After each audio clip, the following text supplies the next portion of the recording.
Hello everyone, कैसे हैं आप सभी लोग। देखिए, इंग्लिश की फर्स्ट क्लास में मैंने बेसिक ऑफ इंग्लिश देखा था, जिसमें मैंने लेटर्स के बारे में बात की, वर्ड के बारे में बात की और noun, pronoun, adjective, verb, preposition, conjunction, interjection और आर्टिकल के बारे में बात किया। आइए उसी के आगे हम बात करते हैं फ्रेज की, कि फ्रेज क्या होता है। तो फ्रेज क्या होता है? Phrase is a group of words which make some sense but not complete sense is called phrase. Phrase क्या होता है? जब दो या दो से अधिक वर्ड्स आपस में मिलते हैं तो फ्रेज बनता है, जिनका कुछ अर्थ होता है लेकिन पूरा का पूरा अर्थ नहीं होता है। उसे क्या कहते हैं? फ्रेज कहते हैं। जैसे करण एंड अर्जुन, करण और अर्जुन। बेटा, जितने वर्ड दिए गए हैं उनका मीनिंग निकल रहा है, लेकिन कंप्लीट मीनिंग सेंटेंस का नहीं निकल रहा है। आ बॉक्स इन द रूम, तो अ बॉक्स इन द रूम में इसका मतलब क्या है? कमरे में बॉक्स है, कमरे में बॉक्स है। तो कुछ मीनिंग निकल रहा है लेकिन पूरी की पूरी मीनिंग नहीं निकल रही है। उसे क्या कहते हैं? फ्रेज कहते हैं। अगर काइंड्स की बात करते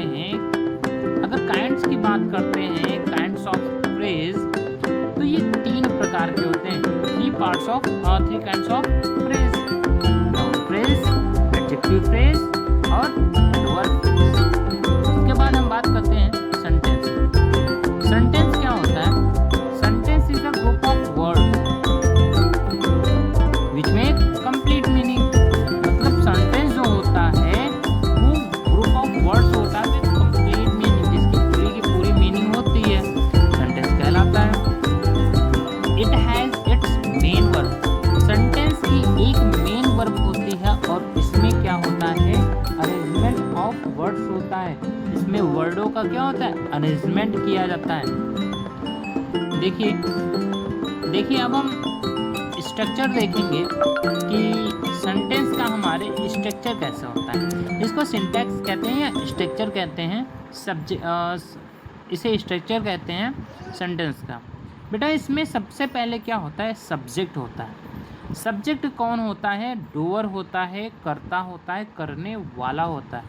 यह सबसे अच्छा तरीका बताऊं तो सब्जेक्ट जो होगा वो मेन होगा। किसी भी सेंटेंस में सब्जेक्ट क्या होता है? मेन होता है। वर्ब क्या होती हैं? यहाँ पे वर्ब दो प्रकार की होती हैं। एक होता है हेल्पिंग वर्ब और एक होता है मेन वर्ब। हेल्पिंग वर्ब क्या होती हैं? Is, am, are, was, were, has, have, had, do, does, did, will, shall, would, could. बेटा, ये सभी क्या होते हैं? ये हमारी हेल्पिंग वर्ब्स होती हैं। और मेन वर्ब क्या होती हैं? जो एक्शन वर्ड होती हैं वो मेन वर्ब होती है। नेक्स्ट होता है ऑब्जेक्ट। ऑब्जेक्ट को ही हिंदी में कर्म कहते हैं। ऑब्जेक्ट बेटा सब्जेक्ट और वर्ब के बाद जो आता है वो क्या होता है? ऑब्जेक्ट होता है। ऑब्जेक्ट या फिर व्हाट का आंसर देगा या फिर होम का आंसर देगा। अगर इन दोनों का आंसर दे रहा है तो वो ऑब्जेक्ट, अदरवाइज ऑब्जेक्ट नहीं है। आगे बढ़ते हैं। अब देखते हैं kinds of sentence. Function base पे काइंड्स ऑफ सेंटेंस कितने होते हैं? 5 होते हैं। सबसे पहला जो है वो है असर्टिव सेंटेंस। इसे क्या कहते हैं? इसे कहते हैं स्टेटमेंट डिक्लेरेशन। ये क्या करता है बेटा? ये स्टेटमेंट को डिक्लेरेट करता है, डिक्लेरेशन करता है।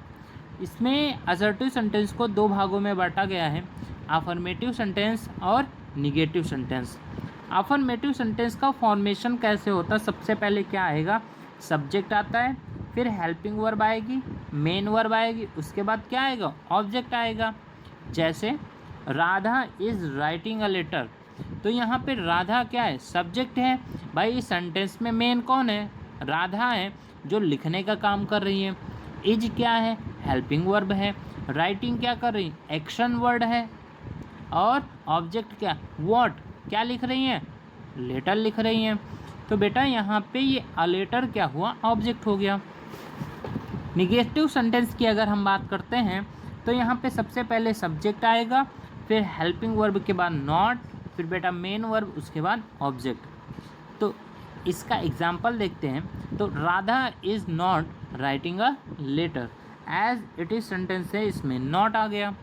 फिर सेकंड जो काइंड्स होते हैं वो होता है इंट्रोगेटिव सेंटेंस। इसमें क्या होता है, ये आस्किंग क्वेश्चंस होते हैं, इसमें क्वेश्चन वर्ड दिखता है। इंट्रोगेटिव की अगर बात करें तो इंट्रोगेटिव दो टाइप के होते हैं, एक होता है क्लोज एंडेड और एक होता है ओपन एंडेड। जब कहीं पर किसी क्वेश्चन में यस या नो का आंसर दिया जाएगा तो वो क्या हो जाएगा, क्लोज एंडेड हो जाएगा। और जब यस और नो का आंसर ना दे करके उसके एक्सप्लेनेशन के बारे में बताया जाएगा तो वो क्या कहलाएगा, वो कहलाएगा ओपन एंडेड। जैसे example, have you seen the Taj, क्या तुमने ताजमहल देखा है? तो क्या आंसर दोगे बेटा, यस यो नॉट। तो ये क्या होगा, ये तुम्हारा क्लोज एंडेड होगा। ओपन एंडेड कैसे होगा, जैसे वेयर आर यू गो, तो तुम बेटा ये तो नहीं कहोगे यस और नॉट, तुम ये कहोगे कि I am leave Delhi, Bombay, कुछ भी, एवरीथिंग, कुछ भी कह सकते हो, लेकिन ये नहीं कहोगे यस या नो।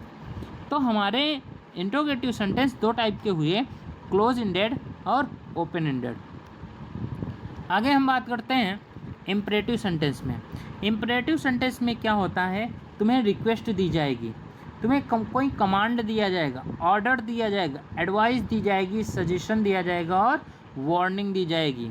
ये सभी अगर किसी भी सेंटेंस में इंस्ट्रक्शंस हैं तो वो क्या कहलाएगा, इम्परेटिव सेंटेंस कहलाएगा। जैसे इसका फॉर्मेशन कैसे होता है सुनिए। इसमें सबसे पहले क्या आएगा, वी फर्स्ट, वर्ब की फर्स्ट फॉर्म के साथ ऑब्जेक्ट आएगा, या फिर इसमें डू नॉट आएगा, उसके बाद वर्ब आएगी और उसके बाद क्या आएगा, उसके बाद ऑब्जेक्ट आएगा। अगला हम देखते हैं, या फिर सबसे पहले नेवर आएगा, फिर वर्ब की फर्स्ट फॉर्म आएगी, उसके बाद ऑब्जेक्ट आएगा। फिर क्या आएगा, फिर काइंडली या प्लीज़ आ सकता है, उसके बाद वर्ब की फर्स्ट फॉर्म आएगी, फिर ऑब्जेक्ट आ सकता है। लास्ट क्या है, सबसे पहले लेट आ सकता है, फिर ऑब्जेक्ट आएगा, फिर वर्ब की फर्स्ट फॉर्म आएगी।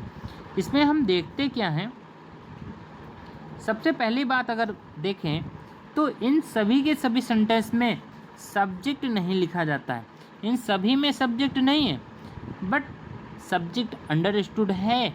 यू मतलब होता है बात सुनने वाला, जो बात सुनने वाला होगा वो इसमें अंडरस्टूड होगा, जिसके लिए अगर लगाना चाहो तो तुम यू लगा सकते हो।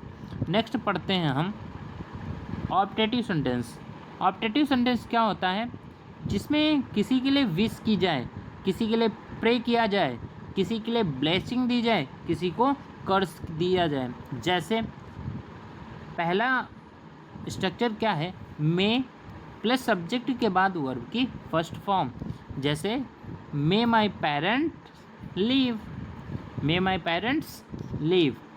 अगला क्या हो जाएगा, अगर स्टार्टिंग लॉन्ग लाइफ से होती है तो उसके बाद सब्जेक्ट लिखा जाता है, जैसे लॉन्ग लाइफ माई पेरेंट्स, तो यहाँ पे ये क्या हो जाएगा, ये होगा ऑप्टेटिव सेंटेंस।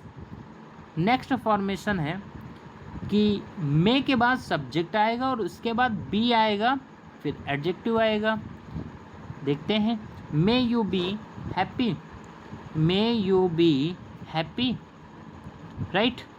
आगे देखते हैं, उसके बाद है जब पैसिव वॉइस आएगा तो सबसे पहले मे आएगा, फिर ऑब्जेक्ट आएगा, फिर बी के बाद वर्ब की थर्ड फॉर्म आ जाएगी। जैसे may you be selected, may you be selected this year. Last आएगा विश के बाद बेटा सब्जेक्ट और उसके बाद ऑब्जेक्ट आएगा, जैसे wish you are good health, this is optative sentence also. Let's आगे देखते हैं, लास्ट है हमारा एक्सक्लेमेटरी सेंटेंस। इसमें जो होता है वो सडन फीलिंग बताने वाला सेंटेंस होता है। जैसे यहाँ पे देखिए, वाओ, यहाँ एक्सक्लेमेशन सिंबल होगा, wow this is a nice dress, wow this is nice dress, wow ये कितनी अच्छी ड्रेस है। तो ये क्या हो जाएगा, exclamatory sentence. Alas, alas I lost my purse, alas I lost my purse. देखिए बेटा, अगर इंट्रोगेटिव सेंटेंस की बात करें तो इंट्रोगेटिव सेंटेंस में ये एक्सक्लेमेशन सिंबल ज़रूर होगा, और इंट्रोगेटिव सेंटेंस में इंट्रोगेटिव सिंबल्स होना अनिवार्य है। आइए आगे देखते हैं। आगे यहाँ पे हम बात करते हैं,